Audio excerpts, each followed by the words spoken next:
ये खबर पारुल यूनिवर्सिटी द्वारा प्रस्तुत की गई है। क्या आप यकीन करेंगे कि अगर कोई आपसे ये कहे कि समंदर के एक रास्ते से गुजरने के लिए अब आपको अपनी जेब से 20% का भारी भरकम टैक्स देना होगा, और वो भी तब जब वो रास्ता उस देश का है ही नहीं। जी हाँ, अमेरिका के राष्ट्रपति डोनाल्ड ट्रंप ने कुछ ऐसा ही ऐलान करके पूरी दुनिया को हैरान कर दिया है। ट्रंप का कहना है कि अब से होर्मुज जलडमरू मध्य यानी कि स्ट्रेट ऑफ होर्मुज के रखवाले हम हैं, इसलिए यहाँ से गुजरने वाले हर कार्गो जहाज को 20% टैक्स देना होगा। लेकिन क्या ईरान इस दादागिरी को चुपचाप सहने वाला था? उसने तुरंत पलटवार करते हुए ट्रंप से पूछा, अरे ट्रंप साहब, जो रखवाली करेगा टैक्स तो वही लेगा, है ना? और इस रास्ते के असली रखवाले तो हम हैं, तुम नहीं। वैसे तुम्हारा 20% बहुत ज्यादा है, हम जनता से बिल्कुल सही टैक्स वसूलेंगे। यानी कि समंदर में इस वक्त गजब का टैक्स वॉर और मिसाइलों का खेल शुरू हो चुका है। ईरान ने तो ट्रंप समेत 12 बड़े ग्लोबल लीडर्स की हिट लिस्ट भी निकाल दी है। लेकिन इन सब के बीच सबसे बड़ा सवाल यह है कि भारत का क्या होगा? क्या भारत को भी ये टैक्स देना पड़ेगा, या भारत ने चुपके से कोई ऐसा गेम कर दिया है जिससे उसे बहुत बड़ी छूट मिल गई है? चलिए इस रिपोर्ट में आपको पूरे मामले को समझाते हैं। होर्मुज, जिससे आप सभी अच्छे से वाकिफ हैं, उस रास्ते पर कंट्रोल को लेकर अमेरिका और ईरान के बीच सालों से ठनी हुई है। लेकिन ये मामला तब और बिगड़ गया जब इसी साल 28 फरवरी को अमेरिका और इजराइल के एक हमले में ईरान के तत्कालीन सर्वोच्च नेता अली खामेनी की मौत हो गई। उसके बाद से मध्य पूर्व में जो आग लगी वो आज तक बुझ नहीं पाई है। दोनों देश लगातार एक दूसरे पर मिसाइलें और ड्रोन दाग रहे हैं। हालांकि बीच में सीज फायर के ऐलान के बाद ऐसा लग रहा था कि शायद शांति का माहौल बना रहेगा, लेकिन ये शांति 2 हफ्ते से ज्यादा नहीं टिक पाई।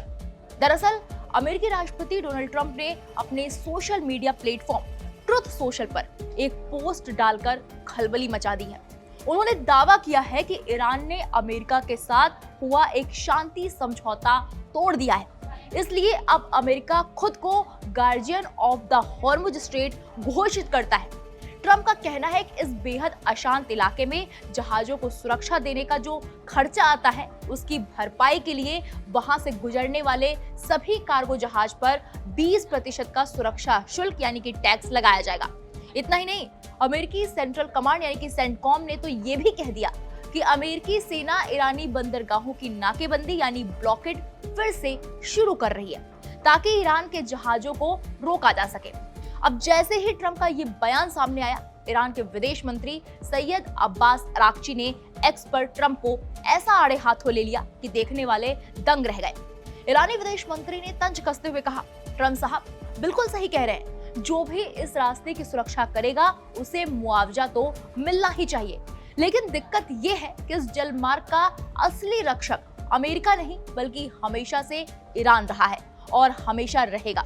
ईरान ने आगे हंसते हुए कहा कि ट्रंप जो 20% टैक्स मांग रहे हैं वो बहुत ही ज्यादा है। हम यानी कि ईरान जहाजों से बिल्कुल उचित और वाजिब शुल्क वसूलेंगे। यानी दोनों देश अंतर्राष्ट्रीय नियमों को ताक पर रखकर इस रास्ते पर अपनी अपनी दादागिरी चलाना चाहते हैं। लेकिन बात सिर्फ जुबानी जंग तक सीमित नहीं है, समंदर में असली बारूद बरस रहा है। न्यूयॉर्क टाइम्स की रिपोर्ट के मुताबिक अमेरिकी सेना ने ईरान के एयर डिफेंस सिस्टम, तटीय रडार और मिसाइल ठिकानों पर फाइटर जेट्स और समुद्री ड्रोन से भीषण हमले किए हैं, जिसमें कई लोगों की जान गई है। जवाब में ईरान की रिवॉल्यूशनरी गार्ड्स यानी कि IRGC ने भी अमेरिकी ड्रोन्स को मार गिराने का दावा किया है। इतना ही नहीं, ईरान ने कुवैत, बहरीन और जॉर्डन में मौजूद अमेरिकी सैन्य ठिकानों पर मिसाइलों और सुसाइड ड्रोन्स की बौछार कर दी है। तनाव इस कदर बढ़ चुका है कि ईरान के नए सुप्रीम लीडर मुस्तफा खामेनी ने अपने पहले भाषण में 12 अंतर्राष्ट्रीय नेताओं की एक रिवेंज लिस्ट यानी कि बदले की सूची जारी कर दी है। इस लिस्ट में डोनाल्ड ट्रंप और इजराइल के प्रधानमंत्री बेंजामिन नेतन्याहू का नाम तो सबसे ऊपर ही है। साथ ही ब्रिटेन, फ्रांस और इटली के राष्ट्राध्यक्षों का नाम भी शामिल है। यानी ईरान अब खुलेआम आर पार की लड़ाई के मूड में है। उसने संयुक्त राष्ट्र की परमाणु एजेंसी यानी कि IAEA के निरीक्षकों को भी अपने परमाणु केंद्रों पर जाने से रोक दिया। अब आप सोच रहे होंगे कि अगर इस रास्ते से गुजरने पर ट्रंप 20% टैक्स मांग रहे हैं और ईरान अपना अलग टोल टैक्स लगाने की बात कर रहा है, तो भारत का क्या होगा? भारत तो अपनी जरूरत का भारी मात्रा में तेल इसी रास्ते से मंगाता था। तो यहाँ आती है सबसे बड़ी और राहत भरी खबर। सरकारी सूत्रों के हवाले से ये साफ हो गया है कि भारत इस होर्मुज मार्ग के इस्तेमाल के लिए किसी भी देश को एक भी रुपया या चवन्नी टैक्स नहीं देने वाला। भारत का स्टैंड बिल्कुल साफ है और कड़क है। अंतरराष्ट्रीय जलमार्ग यानी कि इंटरनेशनल वाटरवेज किसी की बपौती नहीं है। ये अंतरराष्ट्रीय कानूनों के तहत चलते हैं और सभी देशों के व्यापारिक जहाजों को बिना किसी रोक टोक के आने जाने का पूरा हक है। लेकिन भारत सिर्फ बातें नहीं कर रहा, भारत ने पर्दे के पीछे एक ऐसी तगड़ी रणनीति तैयार कर ली है जिसे जानकर आप भी कहेंगे इसे कहते हैं मास्टर स्ट्रोक। असल में भारत सरकार को पहले से अंदाजा था कि मध्य पूर्व में कभी भी बड़ा ब्लास्ट हो सकता है, इसलिए भारत ने पिछले कुछ महीनों में अपनी ऊर्जा रणनीति यानी कि एनर्जी स्ट्रेटेजी को पूरी तरह बदल दिया। पेट्रोलियम मंत्रालय के आंकड़ों के मुताबिक कुछ महीने पहले तक भारत का 60% कच्चा तेल और गैस इसी खतरनाक होर्मुज रास्ते से होकर गुजरता था। लेकिन आज भारत ने अपनी इस निर्भरता को 60% से घटाकर सिर्फ 20% कर दिया है।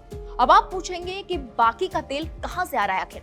तो जवाब है हमारा पुराना और सबसे भरोसेमंद दोस्त रूस। भारत ने रूस और अन्य सुरक्षित देशों से तेल का आयात रिकॉर्ड स्तर पर बढ़ा दिया है और सबसे मजेदार बात यह है कि ये तेल हॉर्मुज के रास्ते नहीं बल्कि यूरोप के रास्ते होते हुए स्वेज नहर के जरिए सुरक्षित भारत पहुंच रहा है।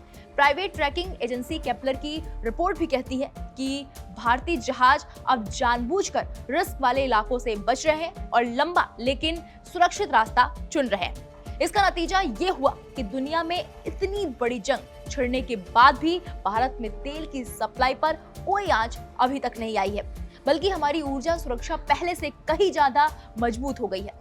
यानी ट्रंप और ईरान आपस में लड़ते रहे, भारत इस 20% टैक्स के जाल से पूरी तरह आजाद हो चुका है। इस पूरे मामले पर आपकी क्या राय है? क्या ट्रंप का इस तरह टैक्स मांगना सही है? हमें कमेंट करके अपनी राय जरूर दीजिए। बाकी बड़ी खबरों के लिए आप देखते रहिए दैनिक जागरण न्यूज़। नमस्कार।